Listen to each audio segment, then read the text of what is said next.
Welcome to This Explainer. If you've ever walked down a makeup aisle in India, or let's be real, opened pretty much any makeup bag, you have absolutely encountered the titan that is Maybelline, New York. Backed by the L'Oreal Group, they've completely conquered one of the most fiercely competitive mass market spaces in the world. So how exactly did they pull off this massive success?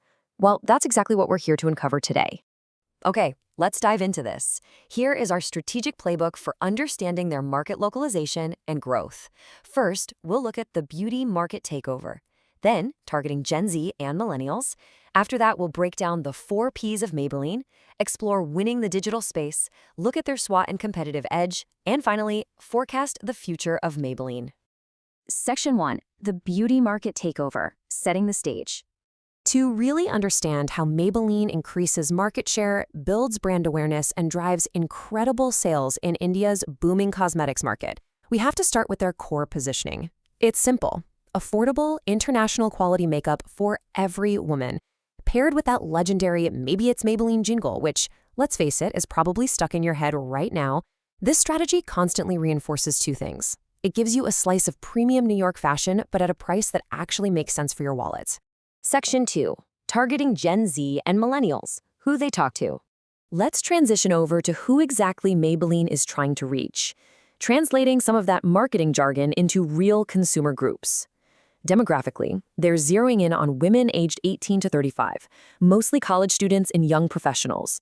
Geographically, they focus on urban and semi-urban areas across Tier 1 and Tier 2 cities. Psychographically, they want fashion-conscious beauty enthusiasts. And behaviorally, they're looking for folks who basically live on their social feeds, seeking out trendy, reliable cosmetics without breaking the bank. Within all those broad segments, their absolute core targets are Gen Z consumers, millennials, and working women. But I really want you to notice their specific focus on first-time makeup users. This is Maybelline playing the ultimate long game. By actively targeting people at the very beginning of their beauty journey, they build lifelong brand loyalty before competitors can even get a foot in the door. It's a brilliant move. Section 3. The 4Ps of Maybelline, the blueprint. Now we're shifting gears to the marketing mix: product, price, place, and promotion. Starting with product, Maybelline doesn't just push generic makeup. They offer highly targeted solutions. We're talking heavy hitters like the Fit Me foundation, the incredibly popular Colossal Kajal, which, come on, we've all held on to until it's just a tiny, unusable nub, the Sky High mascara, Superstay lipstick, and Baby Lips lip balm. They literally have everything covered, from your subtle daily office wear right up to bold, trend-focused weekend glam. Moving on to price. This is where Maybelline perfectly balances premium quality with incredible affordability. And there is a real genius micro-narrative here: launching smaller pack sizes. Remember those first-time makeup buyers we just talked about? This pricing tactic is aimed squarely at them. It lowers the financial barrier to entry, so anybody can try out an international brand without a huge, intimidating commitment. When we combine place and promotion, we see a truly aggressive omni-channel approach. Maybelline products are everywhere. From your local pharmacy to massive e-commerce platforms. But wide availability isn't enough on its own. It has to be supercharged. They fuel this distribution with heavy investments in Bollywood celebrities, massive digital ad campaigns, and countless beauty tutorials. You literally cannot miss them. Section 4. Winning the digital space, the engine for growth. Okay, picking up the pace a bit here because social media is Maybelline's true modern growth engine. They absolutely dominate across Instagram, YouTube, Pinterest, and Facebook. And they do it through a relentless flow of highly aesthetic reels, viral makeup tutorials, and tons of user-generated content.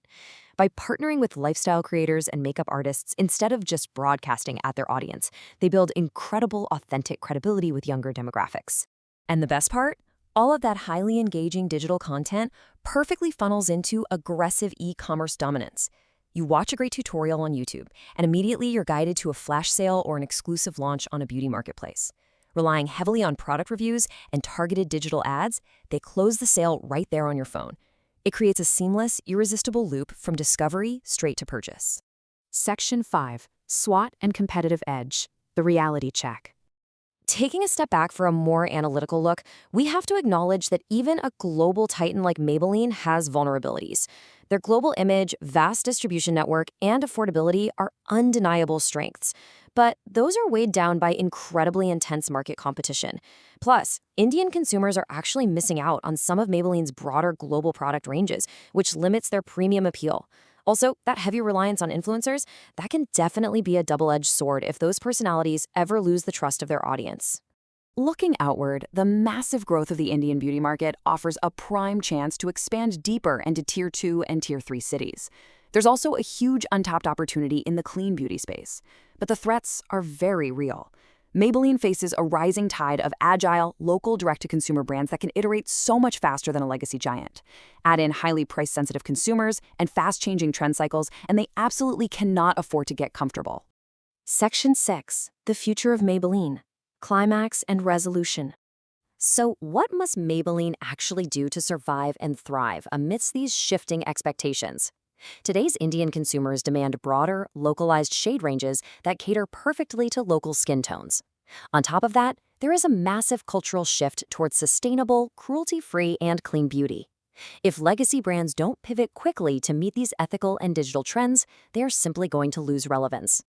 To maintain their competitive advantage and loyalty among Indian buyers, Maybelline's roadmap is clear.